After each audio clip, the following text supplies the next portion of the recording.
Hi everybody, this is Sheila Landry. I'm back again with the sixth and final segment of my shading and highlighting videos. This little series covered the basic colors of shading and highlighting using DecoArt Americana Acrylics.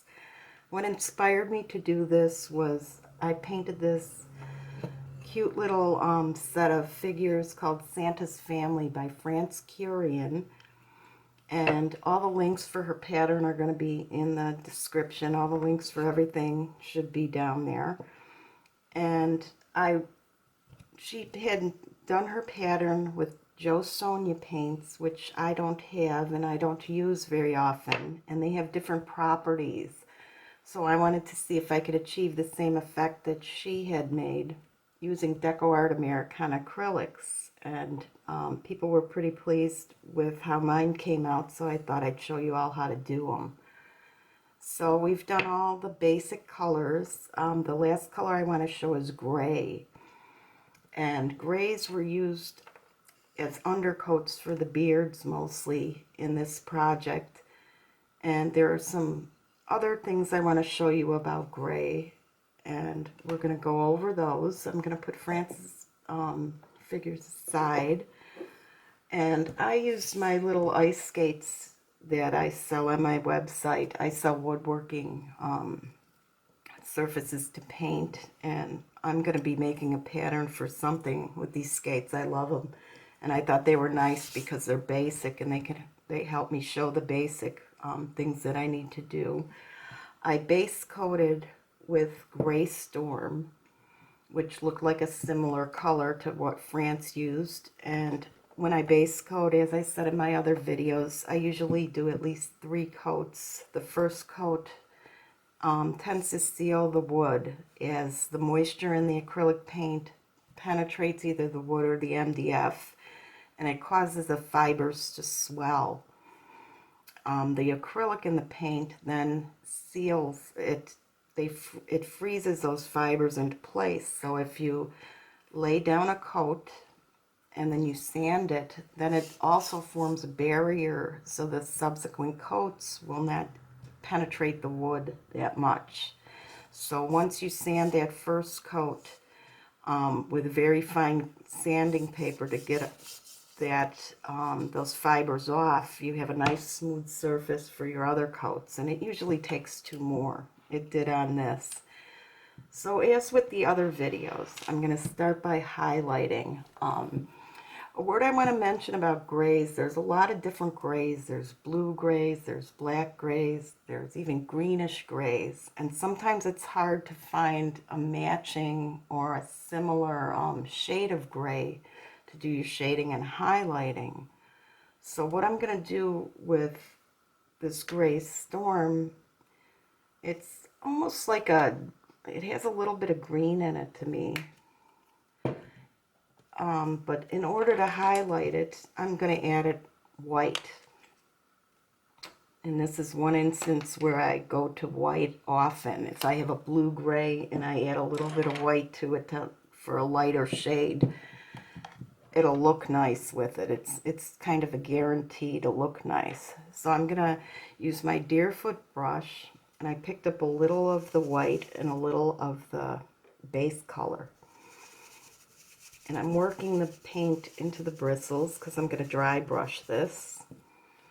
Remove almost all the paint, and then I'm very gently going to start to brush. And you can see I almost have too much paint in here because even though it looks like very little, when I push, you can see streaks. So I'm going to pull a little more out. I like to work a little hard to get this color because it gives you more control. Now see, that's better. It takes a little bit of work.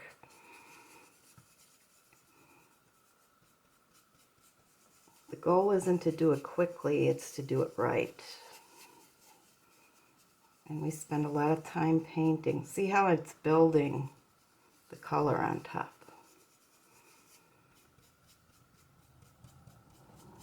And notice you don't have to keep reloading. I'm going to leave it like that. Now it looks chalky, but we're going to take care of that in a bit. The next thing I'm going to do is the first shading. And for this project, there's a lot of blue in here. Bluish tones in the purple. And I thought using Prussian blue would make a nice shade, but I think I'll do that on my second shade. I think for the first shade of this, of course you could shade gray with black. You could also use Payne's gray if you want, and that's going to be a blackish blue. So maybe I'll go with that. I'll go with the medium tone, and we'll see how that looks. I'll show you how it looks, I should say. And to do that, I'm taking, I like an angle shader, and I'm wetting it, putting a little bit on my palette. I'll flip that over so you can see. Pick up a little on the corner and wipe it on your palette. You could see the blue tones in there, I hope. And what the paint is doing, it's on the tip, and the water is pulling it to the heel of the paint. That's the toe and the heel, and it's making it fade. I need a little more color on there. And when I float shade, I hold the brush perpendicular to the area I'm painting. Because if you wind up turning the brush or holding it in parallel, you're going to get paint on the back end of it, and then you're not going to have a fade to clear on it. I showed this on some of my other videos. As I said, this group, a lot of the information will be redundant, except for the colors, of course.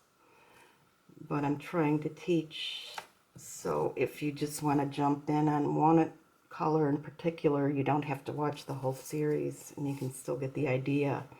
Now as I come around, I'm going to keep the brush 90 degrees approximately from the edge that I want float shaded. And another thing I want to mention is I don't always go in one, I rarely go in one long stroke.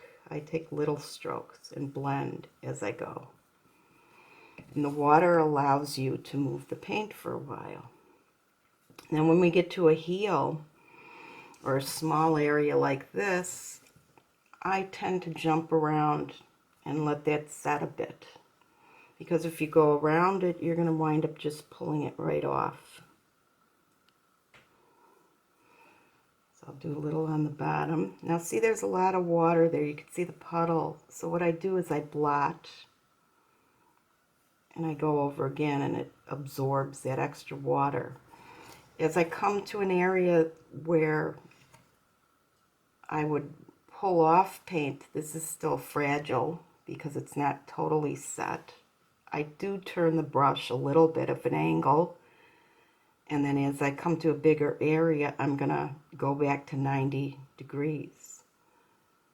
So you kind of work it in like that. And then as you come around, you're going to blend it. And this starts to become second nature. Like, see, I'm only touching on the top, and then I'm going to kind of blend it. And then I could just go on the corner of the brush and pull it across for that small area. Okay, so that's going to be our first shading. I'm going to let it dry, and I will be back in a minute. Okay, everything is dry, and as with the green that I just did, a little of the water either knocked off the first layer of dry brushing, or paint got there from the glaze. It was like a glazing. There was paint that far on the brush where there's a line. It looks like a water line. And I want to show you how that's really easy to take care of. You're just going to pick up your highlight colors. and go over it, which we were going to go over a second highlight anyway at this point. So you just want to add a little more. See here too, you could see, I hope you can see it. And you're just going to blend it. And this is why I like dry brushing for highlighting and blending. It gives you a nice amount of control. You can put just as much paint. Once again, the brush is very, very dry. Almost no paint on it. You have to work to get it to... But I'm not pushing hard. I'm just very light pressure and building coats. This whole process is about layers and building. Okay, so the next thing I want to do is I want to extend my float a bit. But I want to do it in a very controlled way. So I'm taking another Deerfoot brush. I have the highlight brush here. And instead of rinsing it and putting the darker paint on it, it would still be wet. And it's hard to dry. I like to keep two brushes out.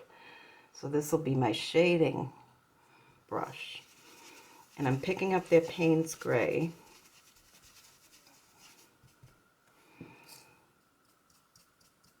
And then I'm going to dry brush. I need a little more color there. And notice I always start, I'm not going to start in an obvious area. That I would start in an area that I know is going to be pretty dark. So if I have too much paint on my brush, it's not going to ruin the piece. And I'm going to start dry brushing and pulling in that shading wherever I want it. So maybe a little more back here. See how I'm pulling the shading into the highlight? And see how it's giving a richer, deeper look. This is a skate, so you would figure the bottom of the skate would be darker, and the sole of the skate. I saved the blades for last, which I'm not even going to show because this isn't a pattern yet, but that way if I get any paint on it from doing this, it's easy to cover. I'll probably do them in a silver metallic, and I'll paint over a neutral color first to cover all the boo-boos or spots. Okay, so the bottom of the boot I want pretty dark.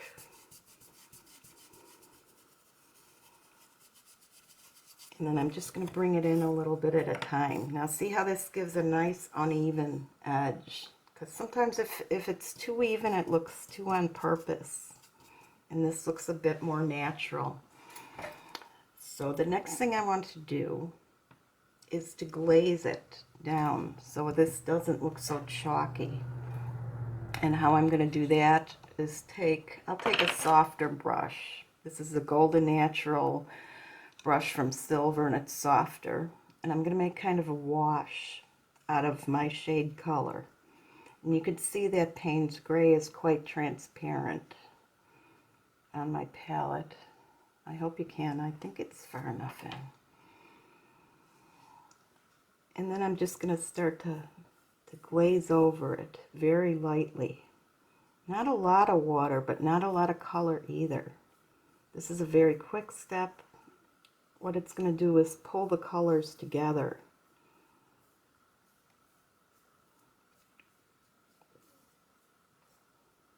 And it tones everything. Okay? You could see how fast I did that. You don't want to keep picking at it and moving it around. You just want to kind of even. You know, if you put a little too much, you could wet your brush and clean it and then kind of pull some off. See how it'll pull off? It's still wet. But in the end, you want it nice and even. And we're going to let that dry. And I'll be back. Okay, everything's dry now, and this looks really nice, but I want to show one other thing. In a lot of France's pieces, there's blue, and there's tones of blue like in the purple.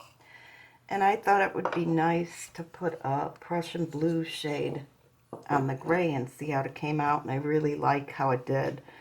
So I'm going to bring up the highlight one more time so that we can see what we're doing here. And by that I mixed white with the base color, and I'm dry brushing the piece. Otherwise you won't be able to see what I'm doing here. And I mean, as I said, this is all about layers. You can do as many layers as you like to make it look interesting. Add colors. I hope this is going to encourage you to just pull on your own colors a little more and use what you have. And, you know, mixing acrylic paint isn't always horrible. It's really kind of good because, you know, things will match, like I said, with the grays. And what I'm going to do here is take a little Prussian blue. I'm going to give this a blue cast.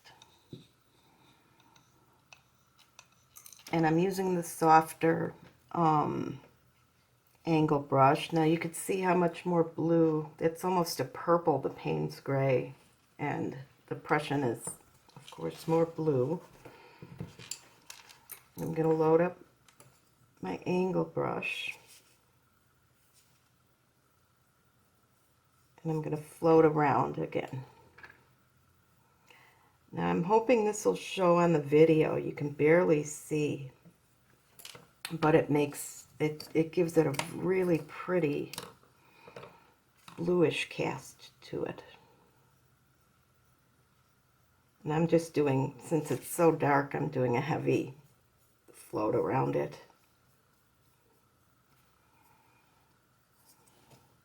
See how I just toned it and changed it a little bit.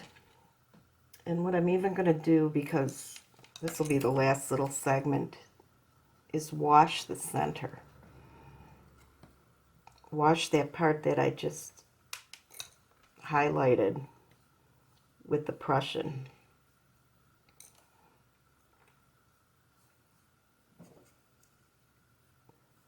And it's like a beautiful gray-blue tone to it.